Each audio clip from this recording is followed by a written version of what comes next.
This is pretty cool, just to stare out at this. You got to try this sometime. Superintendent Flathman, members of the school board, Ms. Van Gorp, Mr. McConville, Mr. Roth, Dr. Smith, faculty and staff, parents, family, and friends, and of course, graduating seniors. Yep. There you go. That's it. I'm done. Thank you. No. Good evening, and thank you for this privilege. I am deeply honored and truly humbled that you have given me the opportunity to share a few words with you. Before I start, I want to let you know it's my daughter's birthday today. She's 3. And, well, hold on. It would be cool to have everyone say happy birthday to her, but she's not here. She was given the choice to come here and hear her dad talk, or go to the American Girl store and, you know.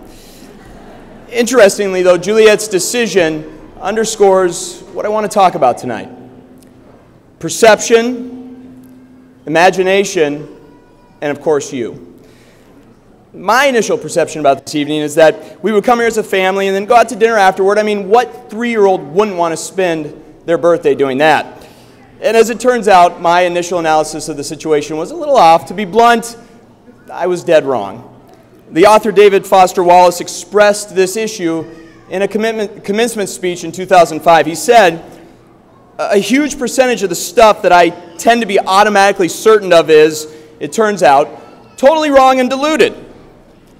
His larger point in the speech is that critical thinking is not so much about learning how to think, but more about how to choose what you pay attention to and how you construct meaning, which is one of the reasons I consider it a privilege to be an English teacher. It's the coolest thing to have you in my classroom and watch you construct meaning from the story that we're reading, the discussion that you are having where you're sharing about your life and experience, or the essay that you are creating. Which leads me to my next topic, imagination. Because right now, Juliet is pretending to feed her baby. She's talking to her and showing her all around the American Girl store and doing all the things we encourage children to do. My son Henry is 5, and thanks to Netflix Instant Queue, he loves superhero cartoons. And so I get to play superheroes a lot and have some epic battles, and it's great. It's a lot of fun. Okay, I have to admit something here tonight. I really haven't told anyone this before, so please, just between us. When I was 8, I was Spider-Man. And now, I'm not saying that I pretended to be Spider-Man. No, I was Spider-Man. I mean, I truly believed I was Spider-Man. In fact, I would often find myself in a school hallway or in my bedroom, and out of nowhere, my arch enemies like Doc Ock or the Green Goblin would just appear, and we'd have these fantastic battles, and they'd usually end with me shooting webs out of my wrist and accompanying sound effects like, that kind of stuff.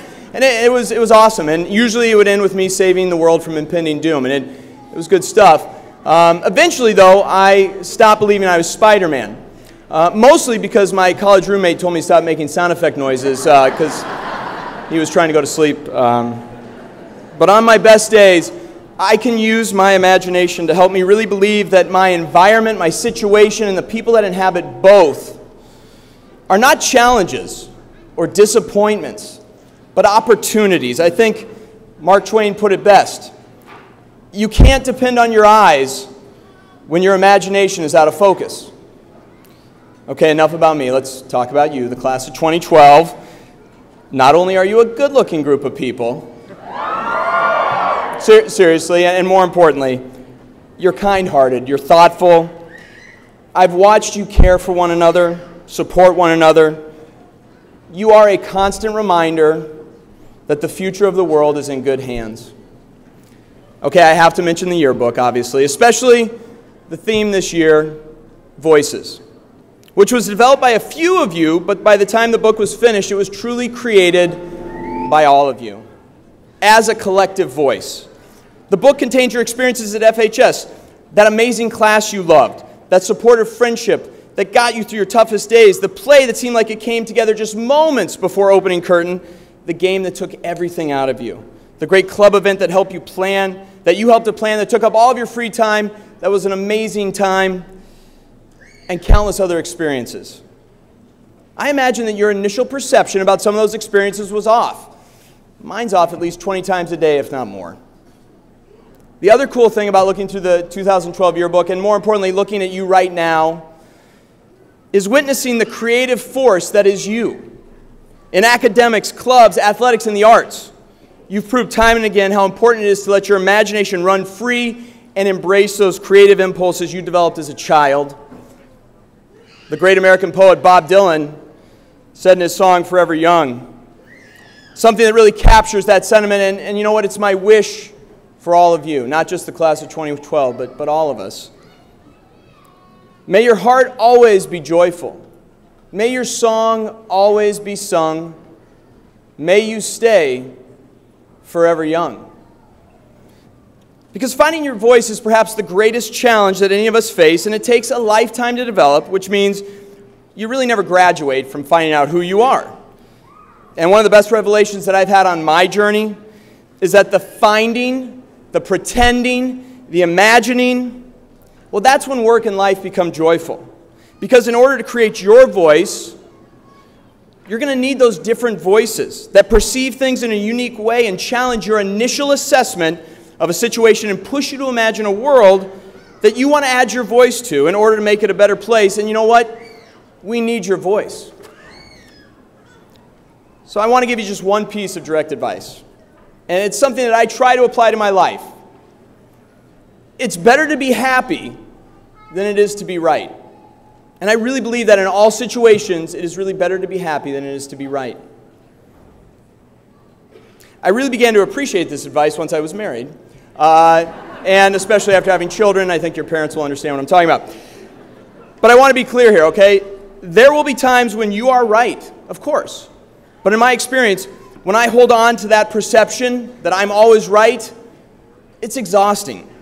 And it really takes away from my ability to be part of a collective voice.